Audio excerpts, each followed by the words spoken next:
A year ago, the United States was about to go to war in Kosovo, a war designed by politicians. We all would have liked to have solved this diplomatically. Serbian leader Milosevic was supposed to bend under the threat of NATO bombs, and the Allied forces would never really go to war. It was very clear this wasn't going to be a three-night war, that Milosevic was digging in. A year later, Milosevic is still in power, Kosovo in ruins, and the U.S. military will remain for a very long time. I mean, do you think that if we left tomorrow, it's all okay? What did the largest military offensive since the Gulf War really accomplish?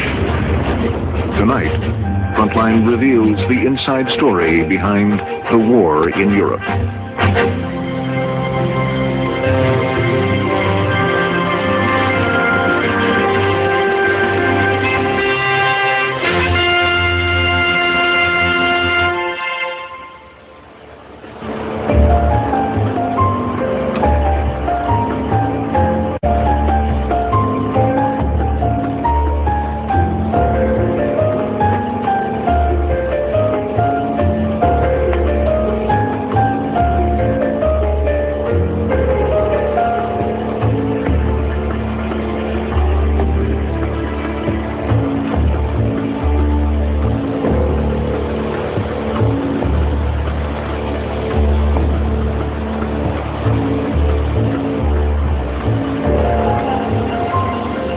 It was here, at the State Department, inside the Secretary of State's office, that the war in Europe against Serbian leader Slobodan Milosevic had its most powerful advocate. In inscribing this photograph, President Bill Clinton joked that being blind to evil was not Madeleine Albright's problem.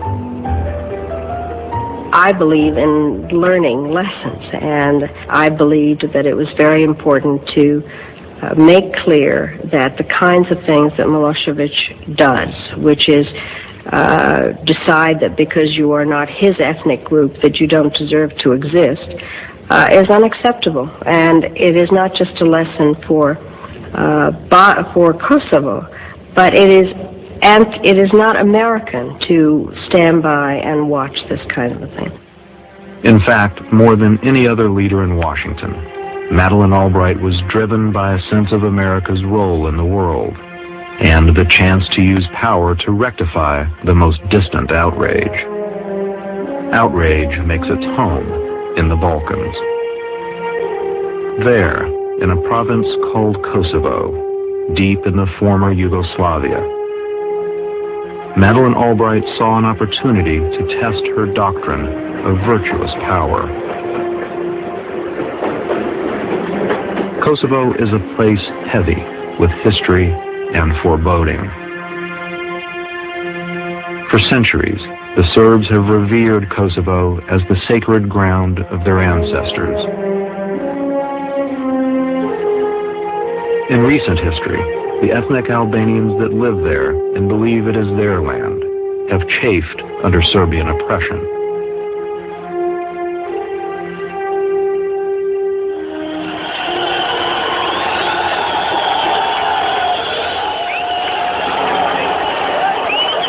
At the end of the Cold War, when Yugoslavia fell apart and nationalism ignited the Balkans, Kosovo seemed a calamity waiting to happen.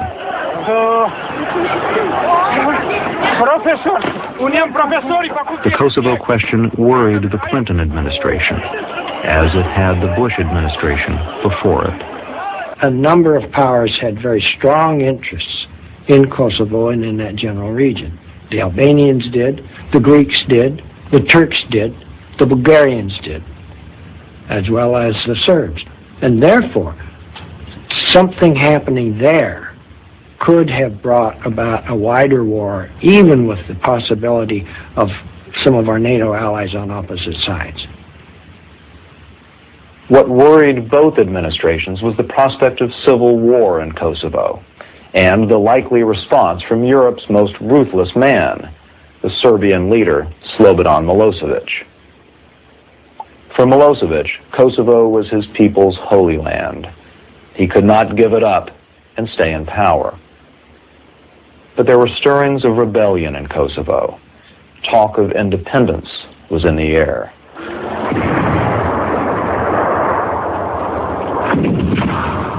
By 1998, the ancient hatreds in Kosovo erupted into a cycle of provocation and violent retribution. The result was a plague of ethnic cleansing that threatened to create an international nightmare in the Balkans.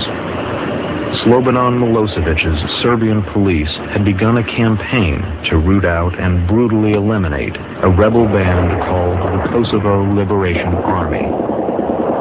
They struck a village called Prikaj, determined to eliminate the family of a local rebel leader. We could hear the sound of gunshots and tanks. Uncle Adem told us not to be afraid, and we went into the basement. We lay on the floor and covered ourselves with blankets. They threw in a grenade. Grandma was blown into the next room. Almost everyone was killed. My sister started begging for water and calling out, "Mother, Mother." But her mother was already dead. And so were more than 50 others. Nearly the entire family. The Kosovar rebels were badly outgunned, but now they had the most potent weapon in this kind of struggle, the television images that might engage America and her allies. But Kosovo invites only the most reluctant intervention. In Washington, Secretary of State Albright believed that American reluctance was part of the problem in the Balkans. The massacre at Prikaj would help her to make her case. When that massacre happened, we were very concerned about it, and I came down pretty hard in terms of saying that we had learned a lot of lessons out of Bosnia, where we had waited too long to do something, and that we would be judged very harshly if we allowed something like this to happen again. A refugee from the Nazis, Albright believed that the West had for too long appeased Serbian leader Slobodan Milosevic, who she saw as a brutal dictator who needed to be dealt with forcefully. Albright's view is that we are about to face another Munich, which means we will not appease aggressors. We have to be forceful. And this is a clear-cut case of aggression, that you have to stand up to aggression, because if you don't do it here, it will happen in other places. In Washington, Albright faced a problem in her quest to get the Clinton administration behind her idea of threatening Milosevic with force. Her boss, the president, was fighting for his political life because of his affair with Monica Lewinsky. I want to say one thing to the American people. I did not have sexual relations with that woman, Miss Lewinsky. The early part of 1998, the White House is preoccupied with very different things. The Monica Lewinsky story has just broken. The notion that at this point you engage in another foreign adventure, that you start using force in a kind of wag-the-dog scenario, was one that was not generally supported in the White House. Monica! Monica! You had sexual relations with the president?